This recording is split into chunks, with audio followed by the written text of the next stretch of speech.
To lesson 6.5 today, and it is graphing polar equations. When you get to the homework, I think if I recall, I have 6, and it's just graphing these by hand is what it's doing. So not relying on the calculator. Now, calculator can be a good check, make sure you're on the right track, but it's just graphing them by hand, okay? If we're trying to graph something by hand and we don't know what it looks like, what are we going to do? We're usually going to make an XY chart. Educated guess. Okay. Now, I'm not talking XY though, because if we are graphing polar equations, we are talking About an R theta. an R theta chart. Okay. Now, we say R theta chart because an ordered pair is R theta. However, when you are plugging values in, it's not R we want to plug in. In this case, it's going to be theta that we want to plug in. Okay. In order to make these accurate, unfortunately, we can't just say, I'm just going to pick like 3x values or 5x values. It takes a little bit more than that to make it accurate to get the full picture. And like if you saw some of those, I think, like the ones that go around 3 times, I think they call them roses. There's an official name for them. I can't remember exactly what it is. But the ones that look like flowers, right? You need to be able to follow what's going on there. Okay, so some of them are a little easier than others. So, with that in mind, you will see I have some rather long theta R charts, don't I? Okay. Now, as we look at these, what theta values are you seeing here? One on the chart. The unit circle.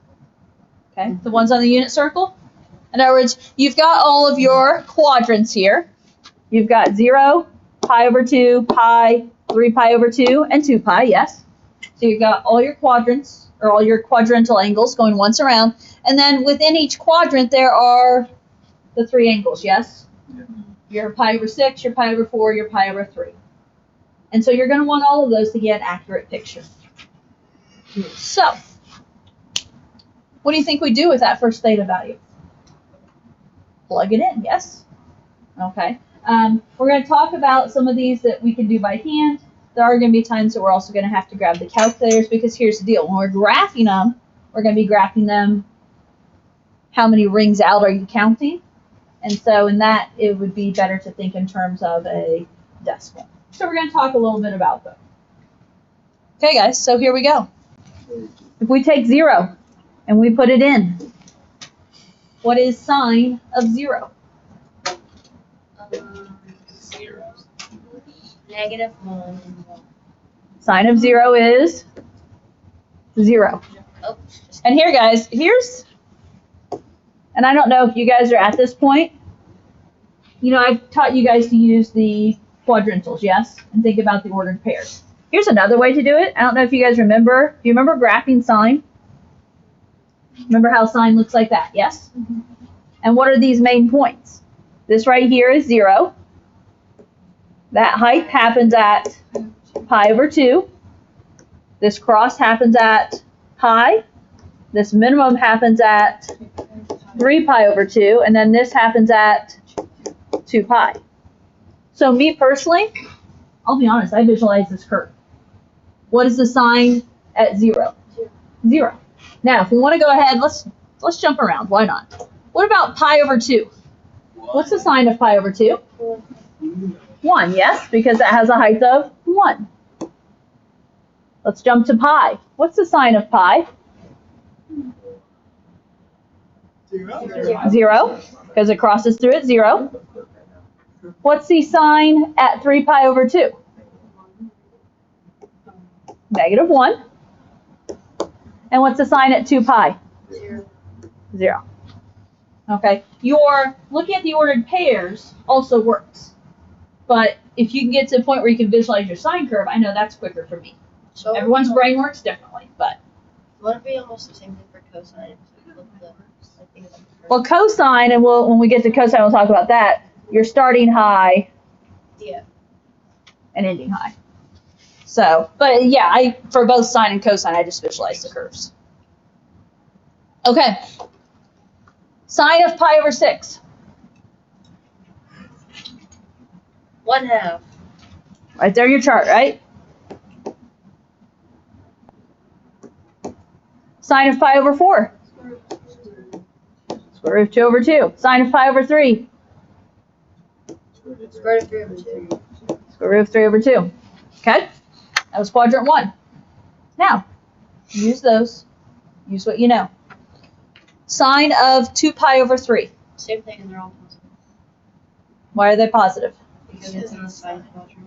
Okay. We are in the what am I doing? Wow. All students take It's only calculus. mistakes. I should have just left it to see how long it took you guys to point it I out wouldn't to have me. noticed. I'd be like, I was exactly.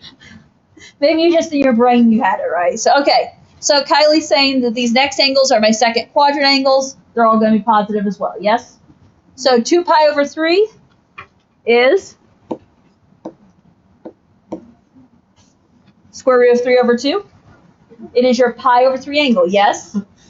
Pi over 3 is pi over 3 up. 2 pi over 3 is pi over 3 up from the x-axis. Okay? What about 3 pi over 4? Square root of 2 over 2 because it is pi over 4 up. 5 pi over 6. Now, what about 5 pi over 6? Now it's 1 half. There's your 1/2. And you've got to remember reference angles here, guys. Okay, we've got to remember reference angles. When we look at, here's pi over 6, right? The angle that has the same value is the one that is the same distance up from the x-axis, which is the 5 pi over 6. Okay? Okay. Next quadrant. They're all negative. They're all going to be negative, agreed? Because now we're in the quadrant 3, the tangent quadrant, so they're all negative. What about the sine of 7 pi over 6? Agree? It's negative because it's in this quadrant, and it is the same as pi over 6, right? Now we're pi over 6 below the x-axis. Okay, sine of 5 pi over 4? Negative square root of 2 over 2. And 4 pi over 3? Negative. Negative square root of 3 over 2. Okay? And then quadrant 4. They're all going to be negative. They're all going to be negative again because now we're in quadrant 4, which is the cosine quadrant. What about the sine of 5 pi over 3? Square. Okay. Square root of 3 over 2 because this is our thirds angle. 7 pi over 4? Negative square root of 2 over 2. And 11 pi over 6? Negative 1/2. Now, we have to graph these, yes? In order to graph these, a couple of them, it's going to be helpful if we know their decimal equivalents. Just saying. I mean, I got 0, I got 1, I got negative 1, I'm good there. I can handle my 1/2. What do you know about square root of 2 over 2?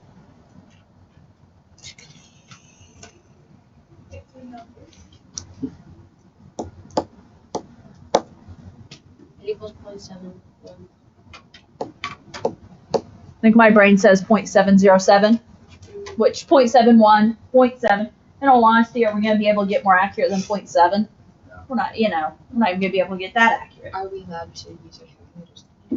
You would have to use the calculator to find out the equivalence, yes. No, I'm not expecting you to magically know the... Although, however, guys, okay, wait. In all reality, think logically. Square root of 2. I would like to think you're familiar with square root of 2. No? It's 1.413. Okay. I just put it in my Because you just put, okay. So square root of 2, if you can know that square root of 2 is 1.414, this is square root of 2 divided by 2, so what's half of 1.4? It's the 0.7, right? So, okay. Square root of 3 divided by 2. 0.866. Yes. And I say we're graphing these by hand. You're still going to have to use your calculator for some of the calculations. Okay? So, that's no shocker there. Okay. I'm not going to continue writing all those decimals down. You know what they are, yes? Or you've got them written in front of you. You can write them all down, way down your page if you want. Now, a couple of things. First of all, in order to graph this, it is going to be helpful if we label our polar grids, yes? So, just saying. We've got 0, pi over 6. After pi over 6 would be pi over 4, then pi over 3. The top is pi over 2. And could you just follow our theta chart, theta r chart? Yeah. 2 pi over 3, 3 pi over 4, 5 pi over 6. We know the left 180 is pi. Ooh, I'm going to get into trouble here. I put my graph too low. Oh well. Okay, so down here, let's see. 7 pi over 6. 5 pi over 4. 4 pi over 3.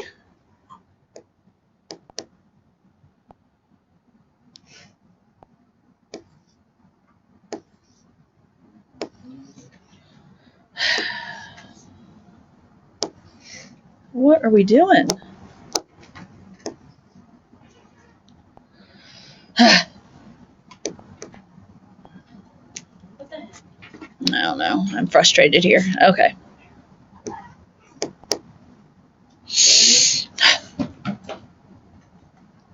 I didn't think about this. I should have. Nope. Come on. Almost there.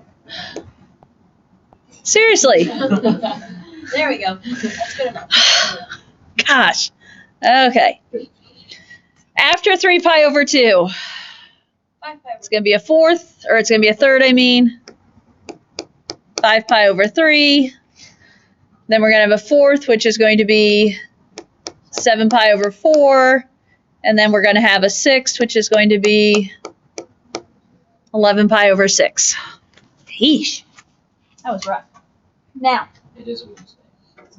with the graphs I will be giving you, okay, when you go to do these on the graphs I'm going to be giving you, I picked graphs that don't have as many rings, and so it'll be better to work with these values. Now, in all honesty, I picked graphs that on a couple of them you have to count a little bit past the number of rings.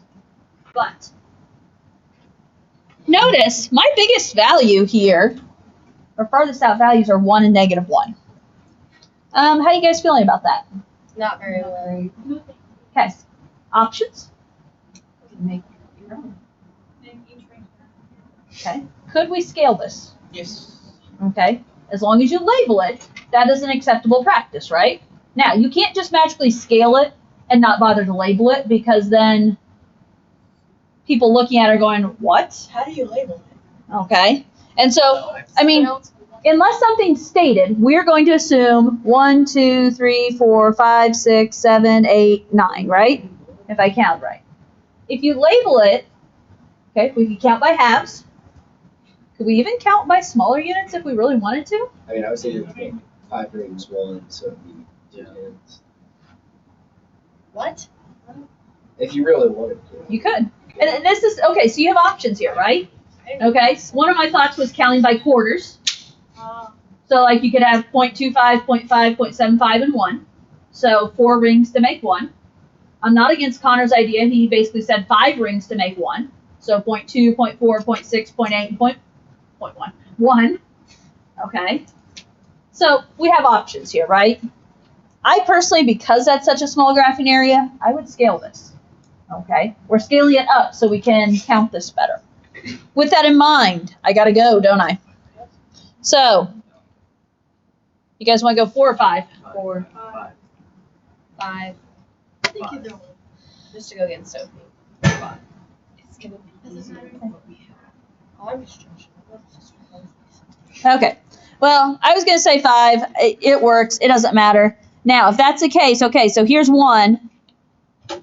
I can't label 2, can I? So, at this point, if you label every other maybe, it's going to be hard to label in here. But if this is 1, this guy over here is 0.6.